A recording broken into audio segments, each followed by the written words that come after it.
नमस्कार। बिहार में एसआईआर के बाद मुख्य चुनाव आयुक्त ज्ञानेश कुमार ने शायद कुछ ऐसा सोचा होगा। मजा आया। शायद यही सोचकर बिहार के बाद वे 9 राज्यों 3 केंद्र शासित प्रदेशों में एसआईआर करवाने लगे। वैसे एसआईआर तो सही है, वोटर लिस्ट साफ हो जाती है, मृत वोटर, घुसपैठिया वोटर, स्थानांतरित वोटर, डुप्लीकेट वोटर मतदाता सूची से हट जाते हैं।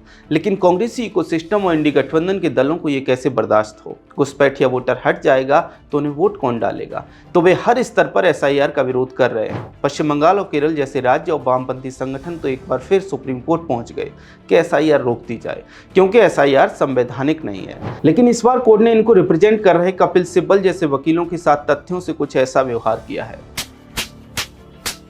सुनवाई के दौरान कपिल सिब्बल ने पहला तर्क दिया कि एसआईआर वोटर्स को वोट देने के अधिकार से वंचित करती है। मतलब एसआईआर के बहाने लोगों के वोट काटे जा रहे हैं। सुप्रीम कोर्ट ने कहा कि बिहार के लिए भी यही कहा जा रहा था कि लाखों लोगों के वोट काटे जा रहे हैं। तब भी हम चिंता में आ गए थे। हमने अपनी तरफ से कानूनी जानकार भी भेजे ये पता करने के लिए कि अगर किसी का वोट गलत कटा है तो वो हमें बताए, लेकिन एक भी आदमी ने नहीं कहा कि उसका वोट गलत कटा है। सिब्बल ने आगे तर्क दिया कि एसआईआर की प्रक्रिया गैर संवैधानिक है और वोटर पर दबाव डाला जा रहा है। सीजेआई सूर्यकांत की बेंच ने कहा कि representation of the people act 1950 के सेक्शन 21(3) के तहत चुनाव आयोग को एसआईआर कराने का संवैधानिक अधिकार है। सिब्बल फिर बोले कि बीएलओस नागरिकता की इंक्वायरी कर रहे हैं। बेंच ने कहा कि ऐसा नहीं है। बीएलओस जन्म की तिथि और जन्म का स्थान जैसे बेसिक फैक्ट्स पूछ रहे हैं। बंद करो, हाथ जोड़ के मैं।